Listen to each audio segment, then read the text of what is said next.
দিয়েছে, সেই নতুন কবর আর খুঁজা পায় না। আলী গোটা জান্নাতুল বাকির মধ্যে দৌড়ায় বলে ফাতেমার কবর, ফাতেমার কবর। কে যেন ডাকতে বলে আলী রে, ফাতেমা পর্দা নিশি, আমি আল্লাহ জহুরা ডিগ্রি দিয়ে ফাতেমার কবরটাকে কিয়ামত পর্যন্ত পর্দা করে দিয়েছি।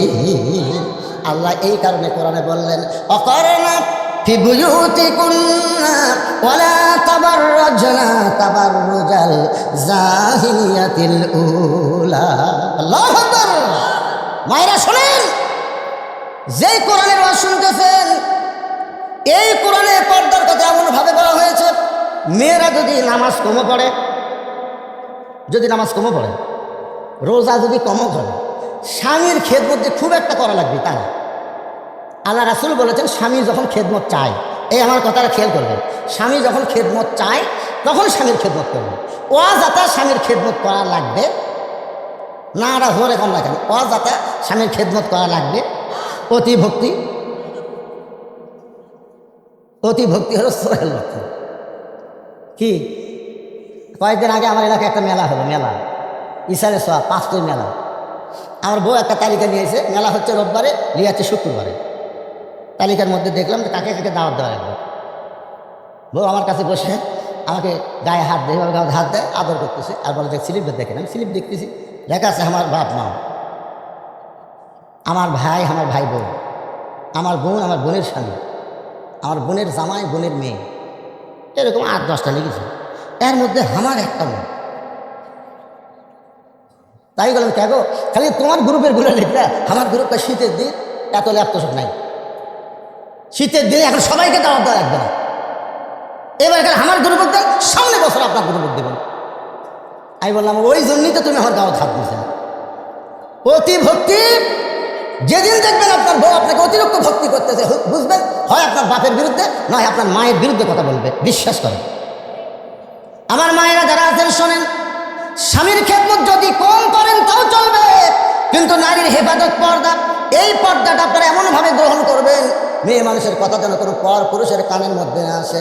আপনার পর্দার মধ্যে থাকবেন মা, আল্লাহ ফাতেমার সিগনেচারে আল্লাহ যেন আপনাদেরকে জান্নাত দিয়ে দেয়। এখন সূরা আসরের 3 নম্বরের বিষয়, অত্যন্ত গুরুত্বপূর্ণ সাবজেক্ট, ওয়াতাওয়াসাউ বিল হক। হক কথা বলা লাগবে, হক পথে চলতে হবে। পিছন থেকে একজন একটা কথা বলেছে আমার ব্যাপারে, ওখানে বললো আর একজন ধরে আপলিয়ে গেল।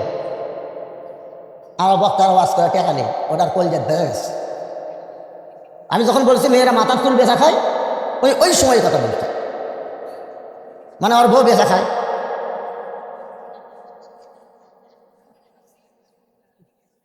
আপনারা কি মনে করছেন? তদন্ত না করে কোনো কথা বলা ইসলামে জায়েজ নাই। তদন্ত না করে আল্লামা সাঈদী হুজুরকে হাসিনা 13 বছর জেলখানায় বন্দি করে রাখছে।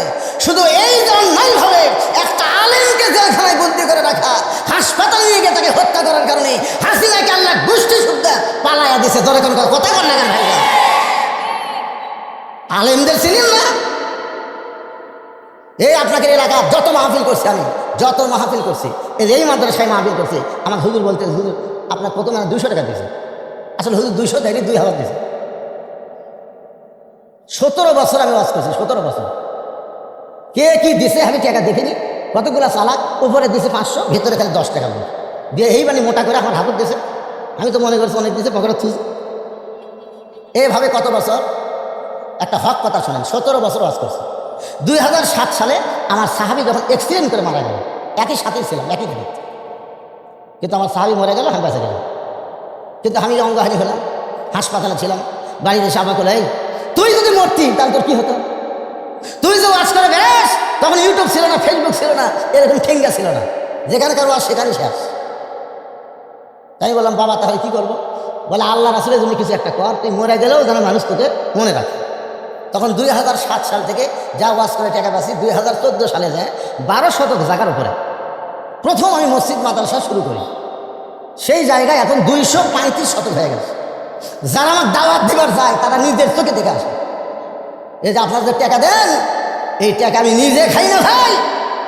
মসজিদ মাদ্রাসা তিনখানা তৈরি করি, পৃথিবীর একটা লোকও বলতে পারবে না যে আমার মাদ্রাসা মসজিদ তিনখানা তৈরি করতে গিয়ে আমি কারো কাছ থেকে 1টা টাকা নিয়েছি, 1টা টাকা।